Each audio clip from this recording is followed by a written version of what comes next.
زمین پر ہم رہتے ہیں وہ ایک عام آدمی کے حجم کے مقابلے میں 20 ارب کھرب گنا بڑی ہے، جبکہ ہمارا سورج ہماری زمین سے 10 لاکھ گنا بڑا ہے۔ اس کے مقابلے میں ایٹا کورینائی نامی مشہور ستارہ ہمارے سورج سے بھی 50 لاکھ گنا بڑا ہے۔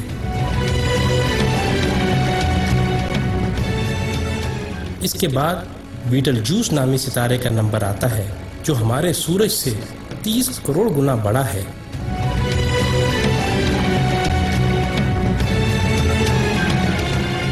اور پھر وی وائی کینس میجورس نامی ستارے کی بڑائی کا تو کیا ہی کہنا، یہ ستارہ ہمارے سورج سے 1 ارب گنا بڑا ہے۔ کیا آپ کو معلوم ہے کہ جس کہکشاں میں ہم رہتے ہیں اس کا نام ملکی وے ہے، اور ہماری صرف اس ایک کہکشاں میں ہمارے سورج جیسے 300 ارب سے زائد سورج موجود ہیں۔ اور یہ کہکشاں اتنی بڑی ہے کہ اگر ہم کسی ایسی چیز میں سوار ہوں جو 1 سیکنڈ میں 3 لاکھ کلومیٹر کا فاصلہ طے کرتی ہو، یعنی 1 سیکنڈ میں زمین کے 7 چکر لگانے والا ہو، تو اس کو بھی ہماری کہکشاں کو پار کرتے کرتے 1 لاکھ سال لگ جائیں گے۔ اندازہ ہوا نا کہ ہماری کہکشاں کتنی بڑی ہے؟ لیکن نہیں، آئیں ہم آپ کو اپنی پڑوسی کہکشاں میں لیے چلتے ہیں جس کا نام اینڈرومیڈا ہے۔ وہ ہماری کہکشاں سے 2 گنی ہے، یعنی 2 لاکھ نوری سال وسیع و عریض ہے۔ لیکن یہ بھی چھوٹی ہے۔ M81 نامی کہکشاں ہماری کہکشاں سے 60 گنا بڑی ہے، جبکہ IC 1011 نامی کہکشاں ہماری کہکشاں سے 600 گنا بڑی ہے۔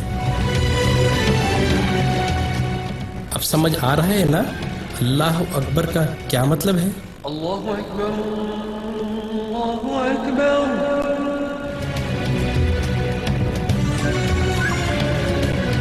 آئیں، ابھی یہ سلسلہ ختم نہیں ہوا۔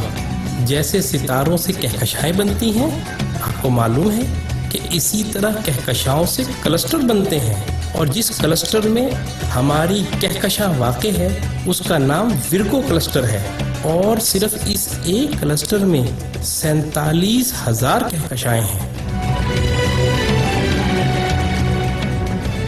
اور معاملہ ابھی یہیں ختم نہیں ہوا، کلسٹرز بھی آپس میں مل کر سپر کلسٹر بناتے ہیں، اور جس سپر کلسٹر میں ہم رہتے ہیں اس کا نام لوکل سپر کلسٹر ہے، اور اس سپر کلسٹر میں 100 کے قریب کلسٹر ہیں،